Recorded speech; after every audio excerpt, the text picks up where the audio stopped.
হঠাৎ করে মর্নিং ওয়াকে যেতে যেতে আমার সাথে এমন কিছু ঘটনা ঘটে গেল যেটার জন্য আমাকে প্রতীক্ষালয়ে এসে বসতে হলো। তো হ্যালো বন্ধুরা, আমি কিংসুক, তোমাদেরকে আবার একটা নতুন ব্লগে স্বাগত জানাই। তো রোজ সকালের মতন আজকেও যাবো মর্নিং ওয়াকে। তো ঘুম ছাড়ছিল না, মা জোর করে ঘুম থেকে উঠিয়েছে।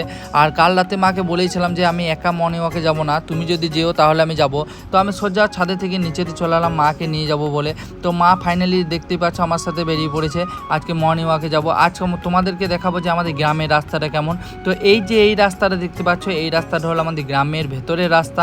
আর এই ভেতরের রাস্তাটা একটু দূরেই আছে আমাদের একটা লটকন দোকান, তার সাইডেই চলে যাচ্ছে এই রাস্তা মেন রাস্তার ওপরে।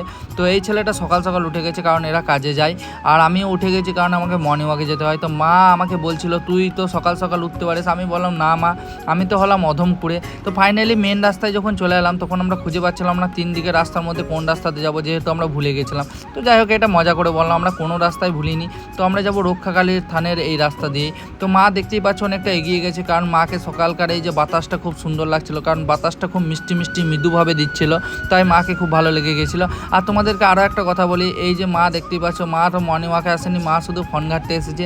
আর আমি একটু ছোটাছুটি করবো ভেবেছিলাম, কিন্তু তোমাদেরকেও ব্লগ দিতে হবে বলে আমাকে ভিডিওটা কন্টিনিউ চালিয়ে যেতে হচ্ছে। তো এই যে দেখতে পাচ্ছ মাঠে, এই যে মাঠে কোনো কিছু লাগানো হয়েছে, যার জন্য সেফটির জন্য এই যে পতাকাগুলো ঝুলিয়েছে, কারণ পশু পাখিরা যেন কিছু খেয়ে না যায়। তো দেখতেই পাচ্ছ মর্নিং ওয়াক অলরেডি আমি শুরু করে দিয়েছি। শুরু করতে করতে আমার হঠাৎ করে নজর পড়ে খেজুর গাছের দিকে। তো খেজুর গাছের যখন নজর পড়েছে তখন নিশ্চয়ই খেজুরও ধরে আছে। তোমরাও জানো যে খেজুর ঢেলাতে আমি খুবই পছন্দ করি, তাই একটা ঢেলা খুঁজে নিলাম। তাই খেজুর গাছে যখন ঢিল ছুড়ি তার আগেই দেখলাম যে একটা কুকুর বসেছিল, খেজুরের ঢিলটা পুরো কুকুরে গায়ে পড়লো। তো কুকুরটা সরে গেল, খেজুর কিন্তু একটিও পড়লো না। তো আমার মনটা খুব দুঃখ হয়ে গেল। তারপরে আমি দেখলাম যে আমার মা খুব নজর করছিল খেজুর গাছের দিকে, কারণ মাও হয়তো ঢেলাইতে পারে, কিন্তু মা ঢেলায়নি।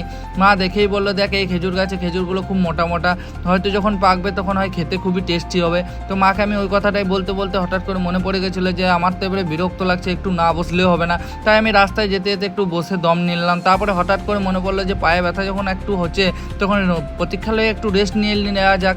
তাই প্রতীক্ষালয়ে রেস্ট নেওয়ার পরে আমি সোজা আমার বাড়ির দিকে রওনা দিলাম। তো দেখতেই পাচ্ছ আমি আর আমার মা বাড়ির দিকে রওনা দিয়েছি। আর আমার এই মিনি ব্লগ তোমাদেরকে কেমন লাগে একটু লাইক কমেন্ট করে জানিও। চলো টাটা, নেক্সট ব্লগে দেখা যাচ্ছে, বাই।